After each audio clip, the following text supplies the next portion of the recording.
الرجيم بسم الله الرحمن الرحيم الحمد لله رب العالمين الرحمن الرحيم مالك يوم الدين إياك نعبد وإياك نستعين اهدنا الصراط المستقيم صراط الذين أنعمت عليهم غير المغضوب عليهم ولا الضالين آمين. السلام عليكم ورحمة الله وبركاته.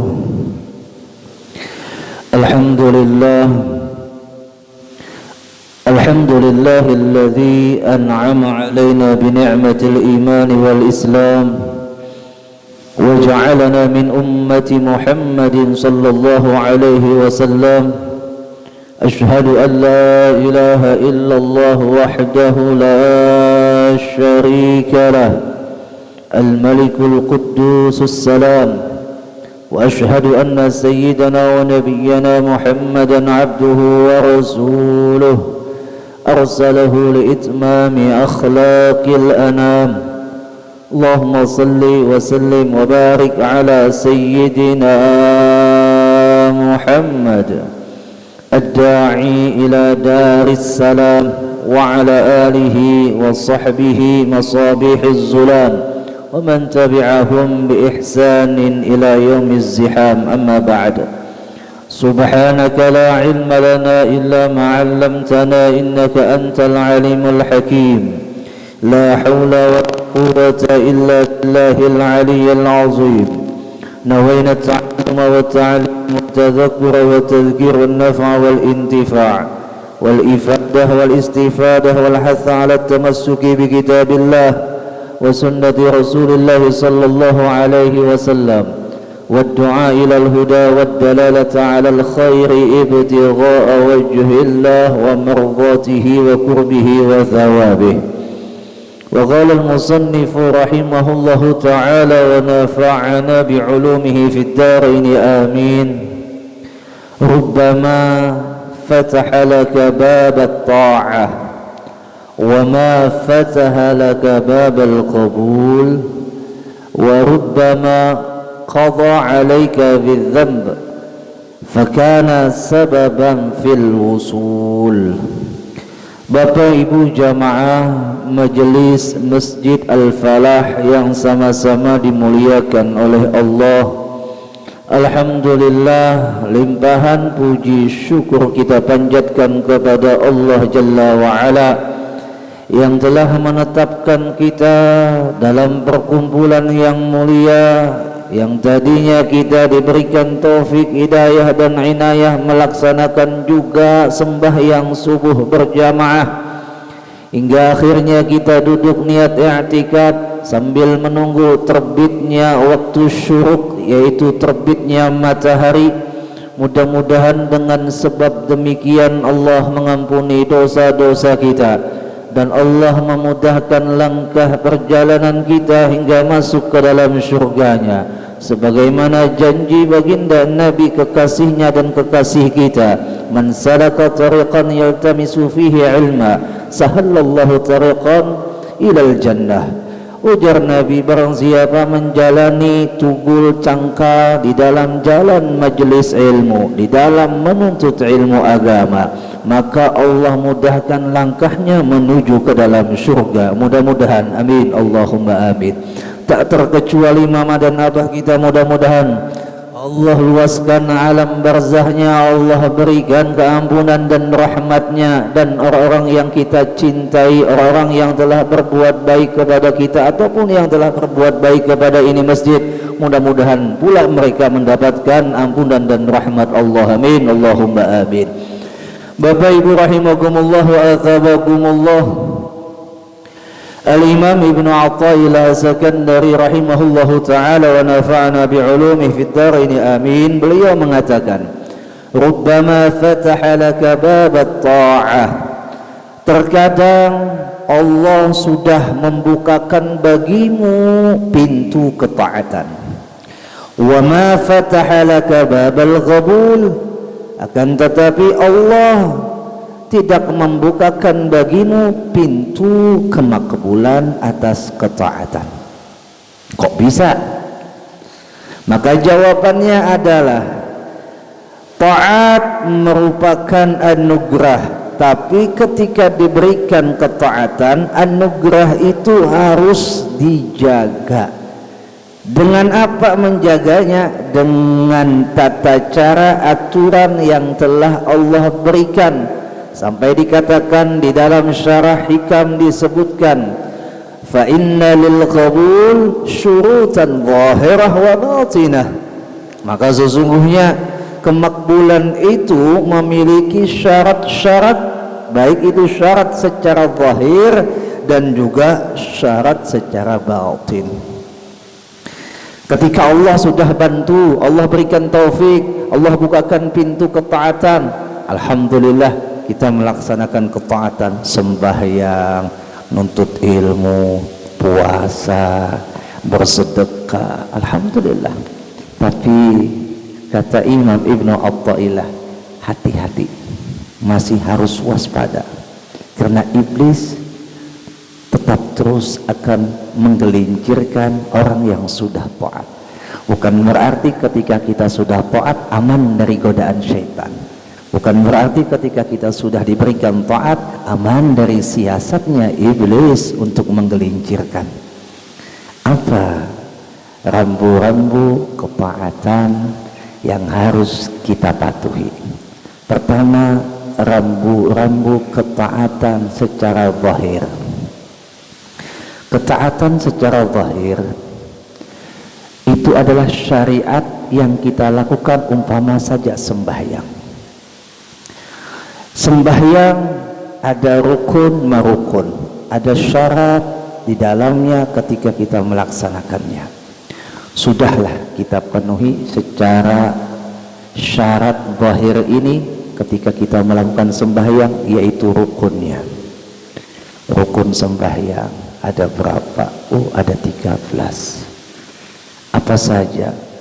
Mulai niat takbiratul ihram, berdiri tegak, baca Fatihah, rukuk beserta tuma'ninah, i'tidal beserta tuma'ninah, dan terus sampai 13 rukun, diakhiri dengan salam. Ngerti kita? Alhamdulillah. Nah, secara syarat zahir terpenuhi. Yang kedua, secara syarat batin ketika sembahyang. Apa syarat batin? Syarat batin ketika mengangkat takbir Allahu Akbar. Tahukah kita saat itu kita menyembah siapa? Apakah kita sembahyang hanya sekedar syariat zahir yang kita lakukan, namun hati kita masih menyembah hal selain Allah? Sujud kepalanya, alhamdulillah, tapi hatinya masih congkak. Ya kah? Kepalanya nunduk, alhamdulillah, bagus, tapi hatinya masih congkak. Apa maksudnya? Sujud hati congkak. Dia sujud, ketika sujud dia tidak merasa dirinya hina di hadapan Allah. Dia tidak merasa saat itu dia sedang menyembah Allah. Ketika sujud, aku yang bisa sujud, aku yang bisa sembahyang, aku yang bisa melakukan ini. Padahal waktu niat sudah dia ucapkan lillahi ta'ala. Doa iftitah, inna salati wa nusuki wa mahyaya wa mamati lillahi rabbil alamin. Sudah dia ucapkan. Toh kenapa hatinya masih ada pengakuan? Aku yang mampu melaksanakan ini. Maka sering Lun katakan pada pertemuan yang telah lewat, hati-hati yang namanya kantong yang buntus. Sudah aja Lun sampaikan di sini. Apa itu kantong yang buntus? Yaitu kantong yang tidak bisa menampung pahala, pahalanya kececer. Apa yang menyebabkan kantong itu buntus? Pertama, ketiadaan ilmu. Yang kedua, rusaknya hati. Ketiadaan ilmu dan rusaknya hati. Contoh saja, pintu ketaatan sudah Allah buka, masuk kita ke dalamnya, ternyata pintu kemakbulan belum diberikan ataupun belum diterima oleh kita. Laksana kita sudah masuk ke dalam sebuah kantor, masuk sudah kita ke dalam sebuah kantor, sudah diberikan tugas dalam kerjaan ini dan itu, artinya sudah ditugaskan, sudah diterima. Secara syarat zahir interview ini orang waktu melamar kerjaan sudah diterima, ya kan? Interview nih, waktu dia lamaran kerja sudah diterima oleh bosnya, oleh manajernya, oleh tim yang menginterviewnya, sampai akhirnya dia bertugas, dia dipantau, dia dilihat kinerjanya, kerjanya dalam tugasnya. Ternyata setelah berjalan beberapa waktu sampai sebulan, tugasnya dikatakan tidak memenuhi syarat. Yang tadi waktu interview dia bilang ngomong, aku tahu rukun sembahyang, ini umpama, aku tahu ngalaman tentang kerja, dia ngomong, tapi aplikasinya ternyata hanya omong doang, hanya omong doang.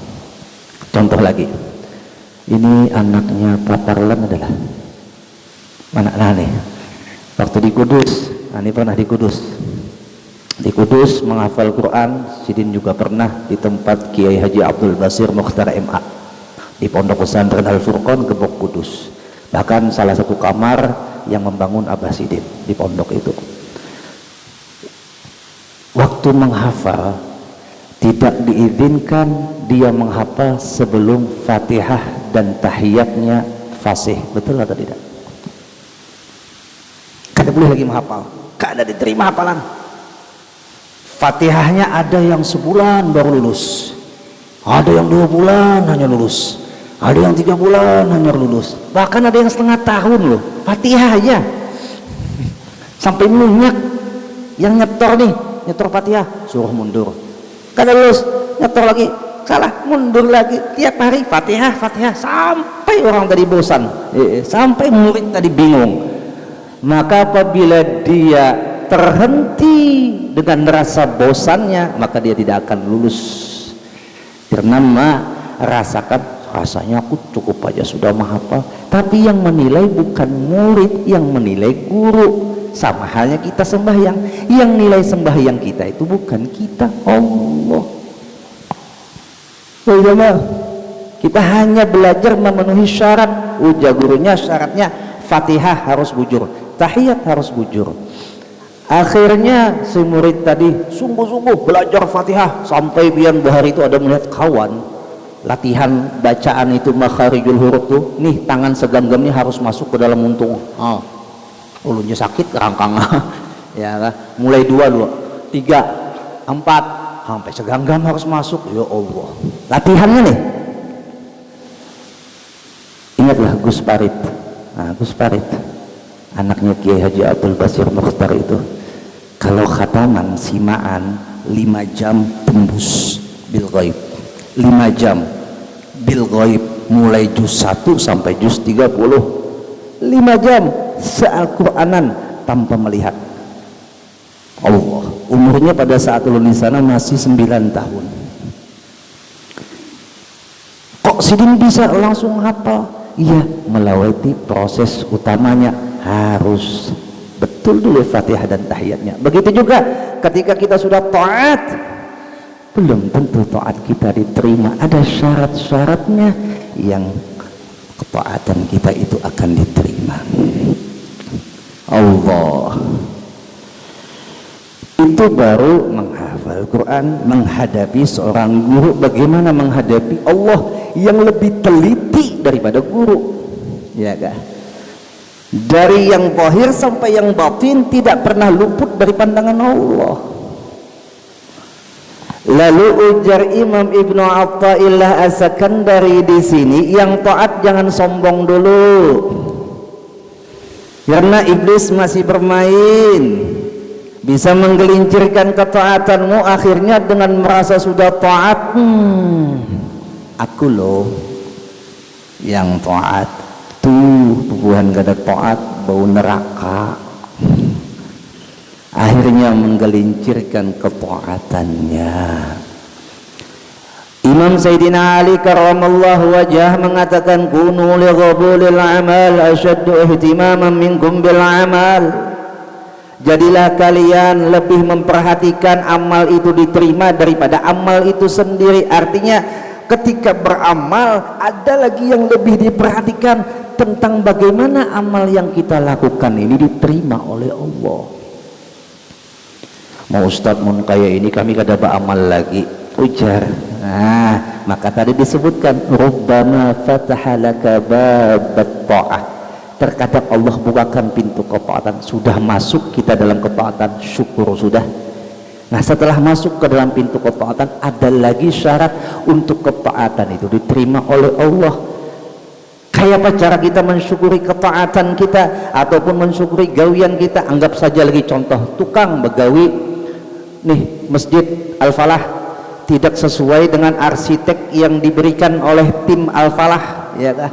Ujar si tukang, terserah kuai yang menggawi aku.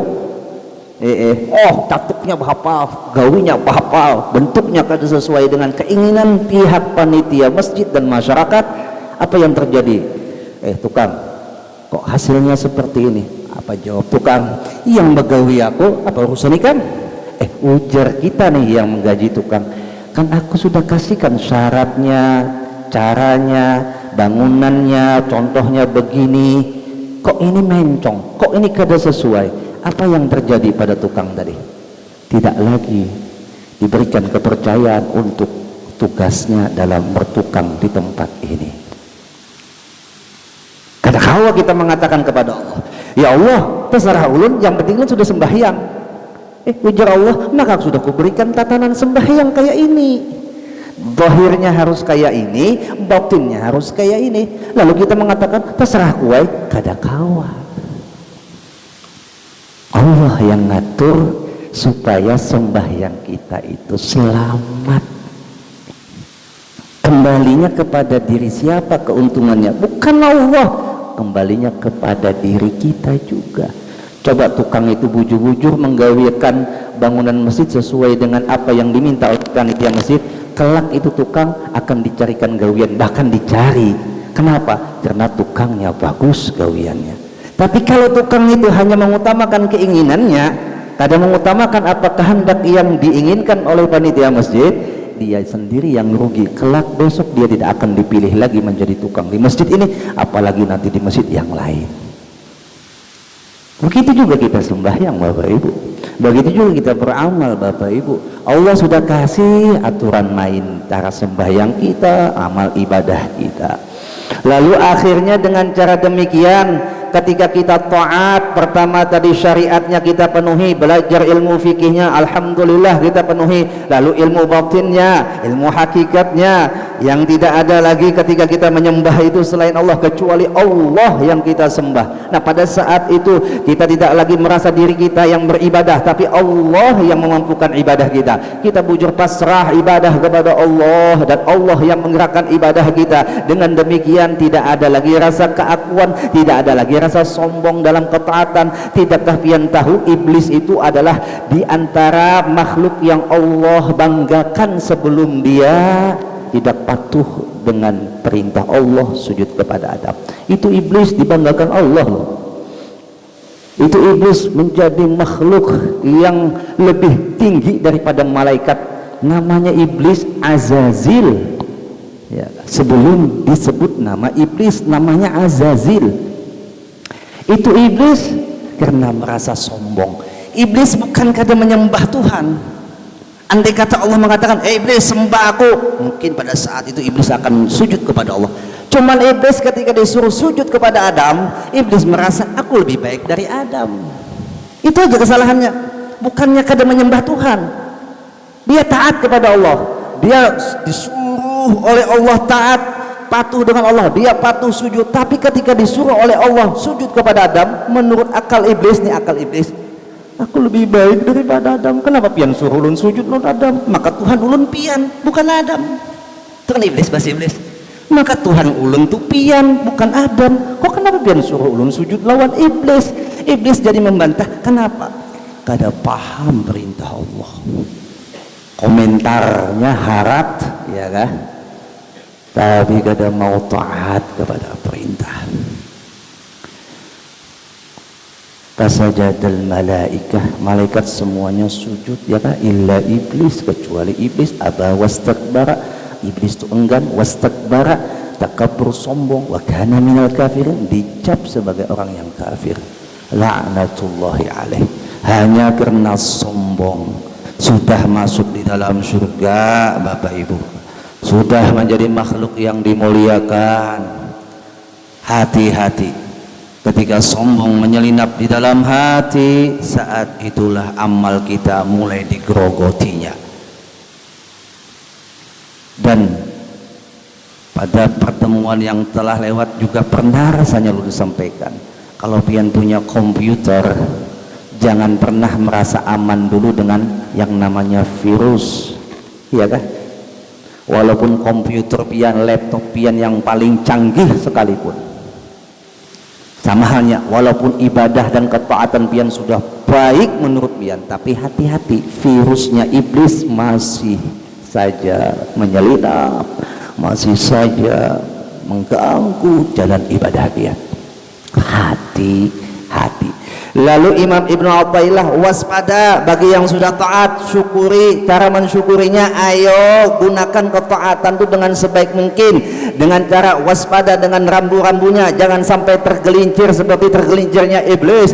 Jangan sampai tergelincir oleh sebabnya ada rasa keakuan, ada rasa sombong pada beramal, ada rasa sombong pada ketaatan, ada rasa sombong merasa paling baik daripada orang yang lain. Ini akan meruntuhkan ketaatan kita, itu akan menggerogoti ketaatan kita. Virus inilah yang merusak amal ibadah kita, ya Allah.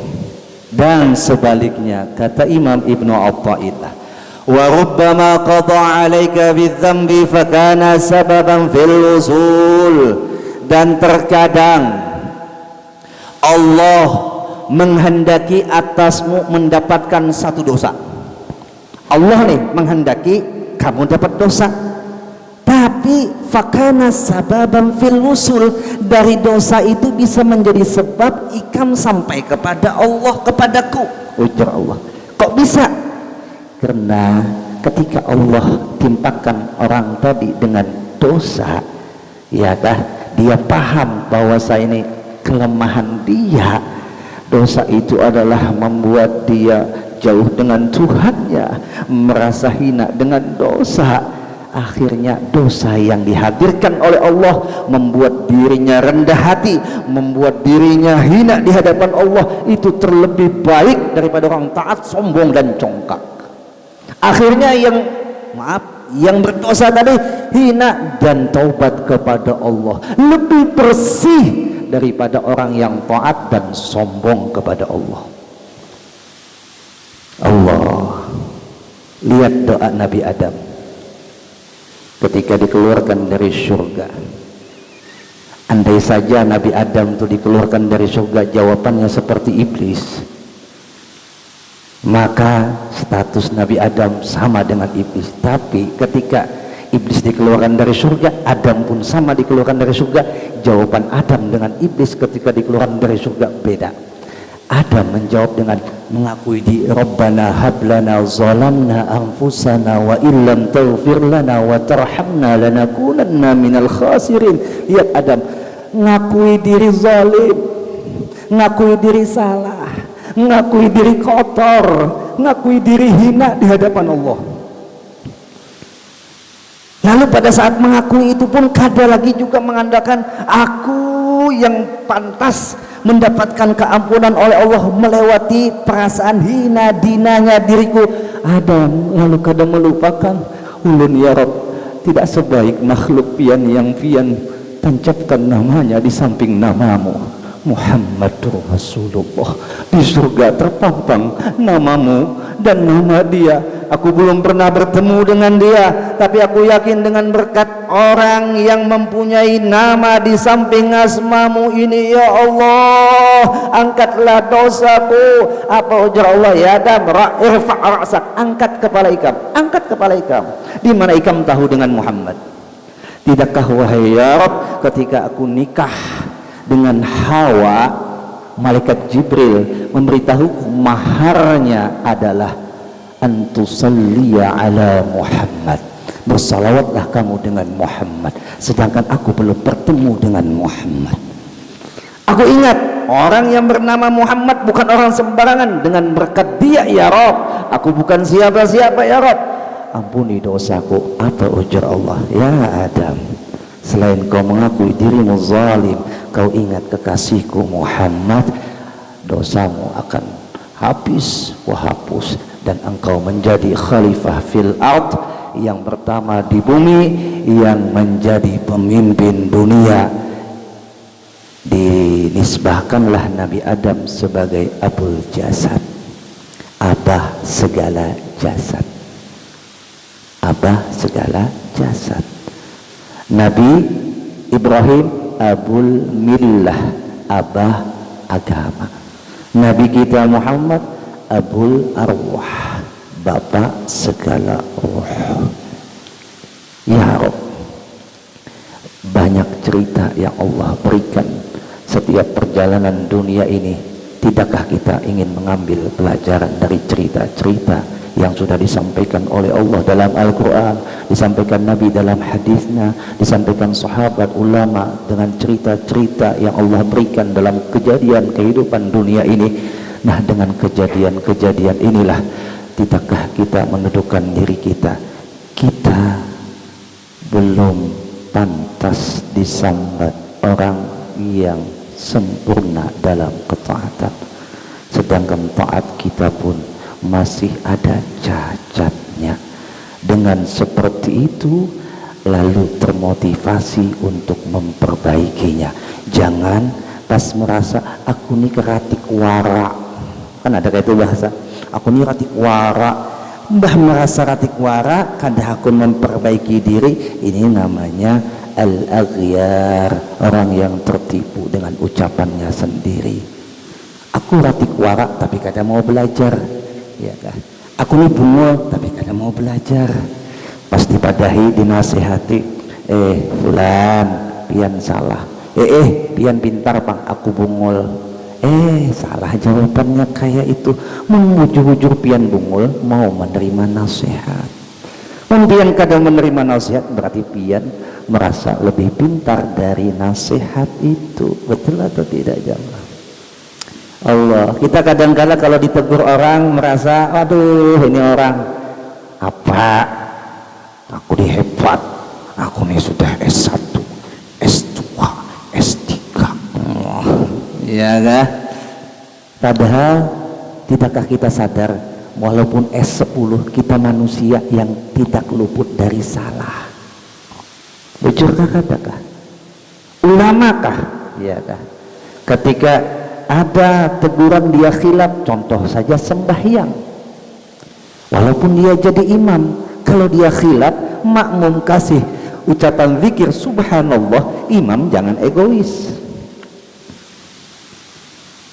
Begitulah Allah memberikan gambaran kepada kita bahwa apapun pangkat kita, bahkan sudah jadi imam sekalipun, kalau kita diberikan zikir subhanallah sebagai tanda teguran, bukan niat untuk menegur, tanda teguran dengan niat zikrullah, imam paham artinya ada yang salah, dia akan menutupnya setidaknya dengan sujud sahwi atas kelupaannya. Imam lo sudah, ya kan? Kenapa jadi seperti itu? Karena mendudukkan diri al-insan mahallul khata'i wan nisyan. Manusia tak luput dari salah dan khilaf. Kalau seumpama ada mengatakan seperti ini, alah aku ini kada sempurna, pian yang sempurna, ketika dinasihati, kalau pian merasa kada sempurna, ayo perbaiki. Ulun pun memberikan nasihat belum tentu sempurna. Imam Ibnu Athaillah pun mengingatkan dengan cara kata-kata bijaknya seperti ini. Beliau pun tidak merasa sempurna. Beliau ingin kita sama-sama belajar untuk menjadi hamba yang taat selamat, bukan hamba yang taat dilaknat. Buat apa kita taat tapi dilaknat? Ya Allah. Nah, lalu ketika ada seumpama lagi disandarkan kepada kawan kita yang melakukan dosa, di sini Imam Ibnu Athaillah mengatakan, jangan juga pas melihat orang yang melakukan dosa kamu sombong, karena kamu sudah hijrah, karena kamu sudah dapat hidayah. Jangan, ujar Sidin. Siapa tahu dengan dosanya itu bisa jadi menghantarkan ingat taubat, dan bisa jadi dengan ketaatanmu yang kau banggakan itu menghantarkan kau maksiat. Ya dah. Allah. Satu orang ulama, seorang yang luar biasa menjalani uzlahnya, berangkat menuju gunung karena biasa ketika turun gunung hanya membeli perbekalan makanan di tempat dia khalwat di atas gunung. Satu ketika si wali tadi turun untuk membeli makanan buat perbekalan uzlah di atas gunung. Dia menjalani riyadhah suluknya kepada Allah. Tapi ketika di tengah jalan, belum lagi sampai si wali tadi ke pasar hendak turun, ada si pemabuk pendosa, ya kah, mendengar di atas gunung tuh ada wali, inya tuh hendak taubat, hendak minta bimbing naik ke atas, bertemu di tengah jalan, sedangkan lereng gunung tuh jalan setapak. Mau kadamu harus ada salah satu yang mengalah sehingga bisa jalan. Sampai di tengah maha bertamuan nih antara si pendosa dengan si wali. Wali loh sudah tamu tengah. Dalam hati wali masuk iblis. Ikam betapa, ikam uzlah, ikam sudah menjalani riyadhah, ikam orang suci. Nih di hadapan ikam orang ahli maksiat, punya tato, rambut panjang. Ya kah? Dari pandangan zahir, ikam jangan mengalah, inya yang pantas mengalah. Si pendosa tadi dalam hatinya, ya Allah, ulun ni hendak datang ke wadah sidin, naik ke atas, tatamu di tengah, hendak ulun pandar di sini, kalau pindah ke adab, hendak ulun halangi siapa ulun, ayo jo ulun ke pinggir, mengalah si pendosa.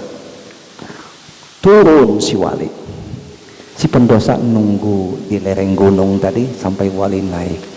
Tapi ajal menjemput. Yang pendosa tadi, ya kah, merasa hina, yang si wali merasa suci. Yang wali merasa suci, su'ul khatimah. Yang pendosa merasa hina, dibimbing oleh Allah taubat ketika sakaratul maut dan husnul khatimah. Oleh sebab perasaan hina dinanya di hadapan makhluk Allah. Makanya kan tandanya sombong itu kan sangaling-aling. Mau di dalam hati ini merasa lebih baik daripada orang lain, sombong sudah. Ya. Allah. Mudah-mudahan Allah membersihkan hati kita daripada sifat-sifat yang merusak amal ketaatan kita. Makanya sering disampaikan juga di dalam majelis ini bahwa Allah melajari kita berdoa, Rabbana la tuzi' qulubana ba'da idh hadaitana wa hab lana min ladunka rahmatan innaka antal wahhab. Wahai Tuhan kami, jangan pian cabut setelah pian berikan hidayah kepada kami ini hidayah, jangan pian cabut ya Allah. Kami takutan ya Allah, kami takutan. Sebentar saja pian cabut, selamat tamsul khatimah. Jadi Bapak Ibu rahimakumullah wa athabakumullah, ketika diberi taat, ayo sebagaimana padi semakin berisi merunduk, begitu juga semakin taat semakin tunduk, bukan semakin congkak. Tidak malukah kita dengan para pendosa yang mereka ketika dijadikan dosanya kadangkala menjadi sebab dia dapat hidayah dan merasa hina di hadapan Allah dan taubat kepada Allah, dan bahkan bisa menjadi lebih bersih daripada kita yang sudah taat.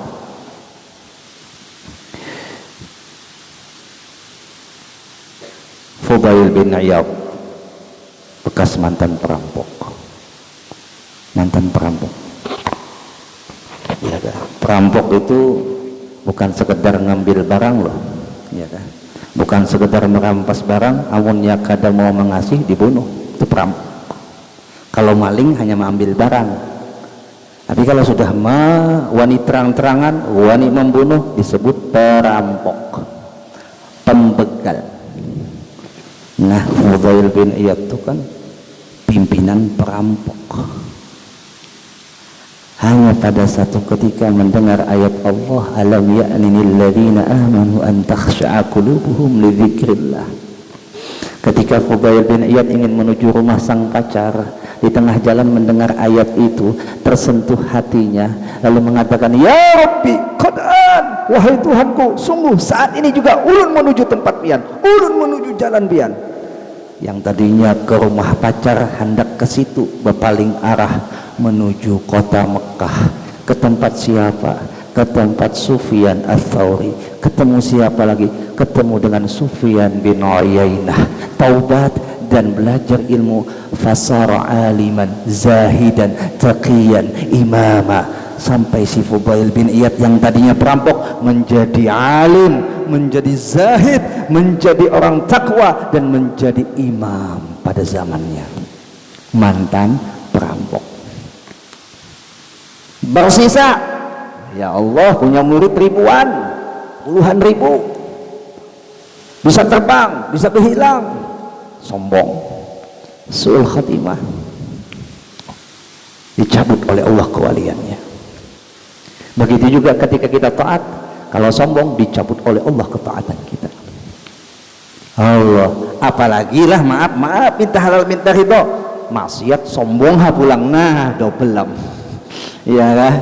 Yang taat aja tuh sombong bisa tergelincir, apalagi maksiat, sombong pulang dengan maksiatnya, bahaya lagi.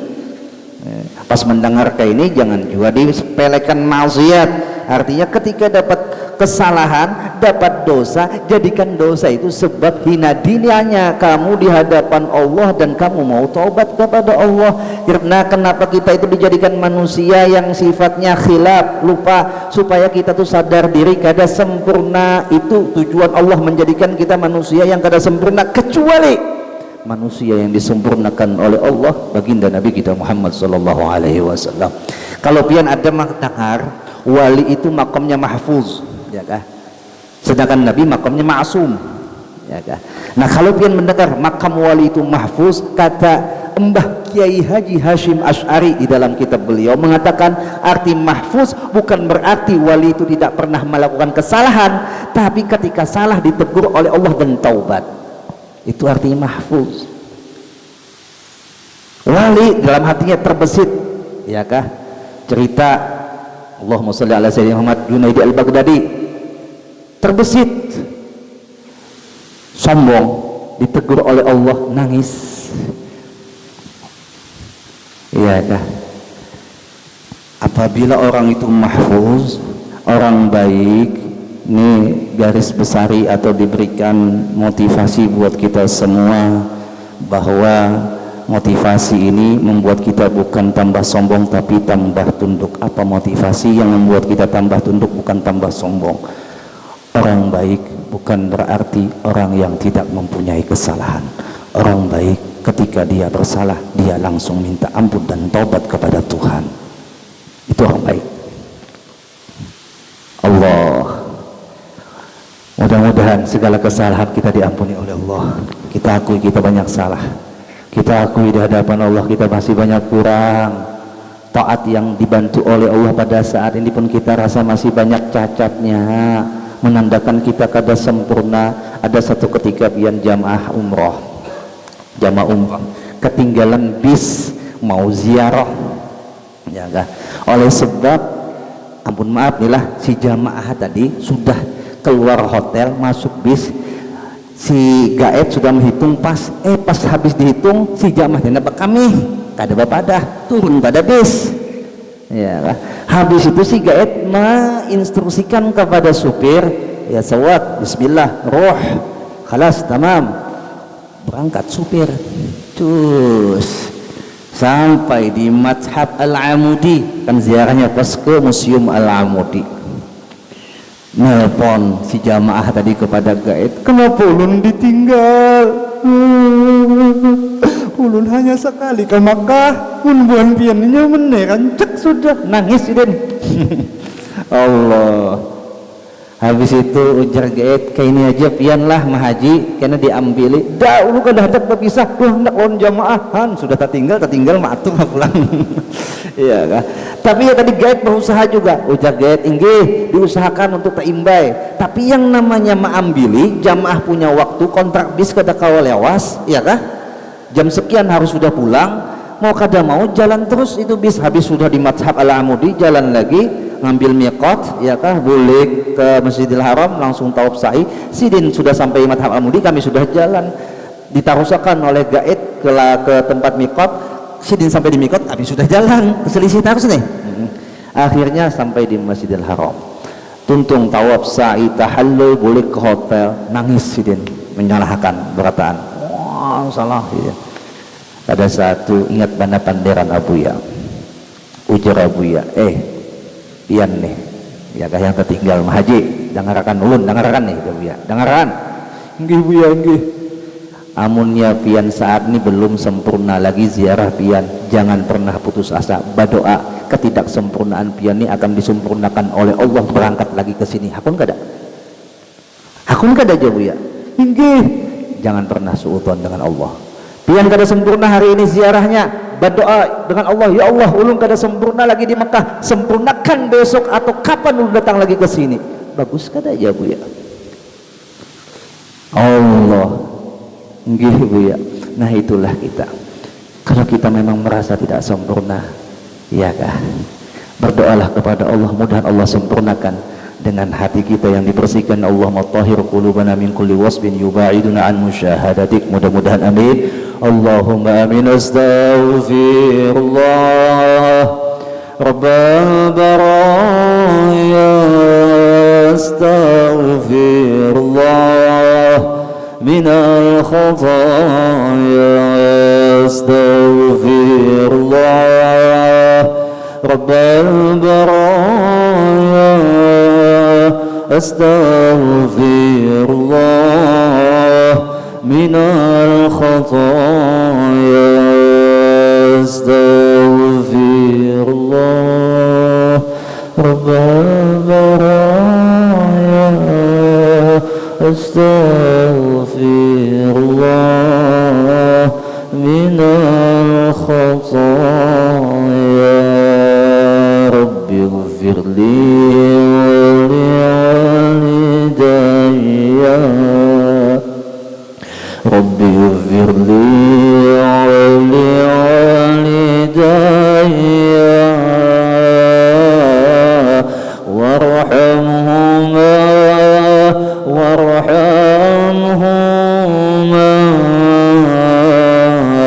kama rabbayani saghira.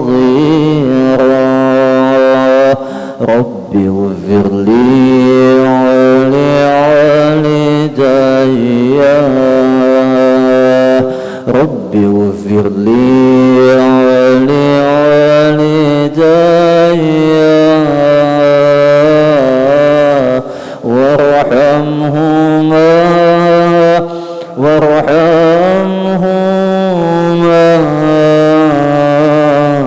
kama rabbayani saghira.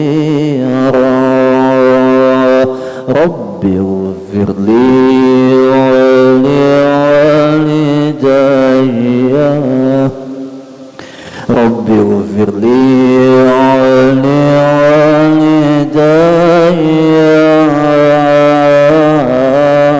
warhamhuma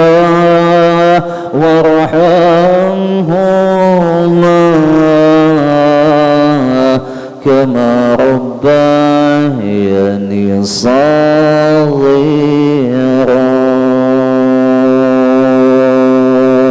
Selain kita minta ampun kepada Allah atas dosa-dosa kita, kita juga menuntut ridhonya orang tua kita. Kenapa? Karena kembali yang mana ibadah, amal, apapun yang kita lakukan akan tercegah daripada kemakbulan. Di antaranya adalah sebab uququl walidain, sebab durhaka lawan mama abah, mengakibatkan pahala kita sirna dan musnah. Kenapa? Karena ridha Allah, Allah jadikan pada ridhonya kedua orang tua. Hendak dapat ridhonya Allah, tuntut dulu ridho mama dan abah. Jangan mimpi ibadah bian walaupun seperti Juraid, ya kan, yang sudah diceritakan juga di tempat ini, karena satu kali melukai hati ibunya yang ibadahnya tiap hari ribuan rakaat. Luar biasa itu Juraid, sudah titelnya wali, karena satu kali saja melukai hati ibunya dia dapat fitnah. Alqamah, sahabat ngikut Nabi sembahyang dekat dengan Nabi Muhammad, hanya melukai hati ibunya, sakaratul mautnya susah mengucapkan kalimatut thayyibah. Kita sahabat bukan, wali bukan, durhaka lawan mama abah, apa yang bisa kita bawa untuk pulang ke akhirat? Ya Allah, mudah Allah ridho kepada kita melewati ridhonya mama dan abah kita, yang mama abah kita ridho kepada kita. Amin, Allahumma amin. Al-Fatihah.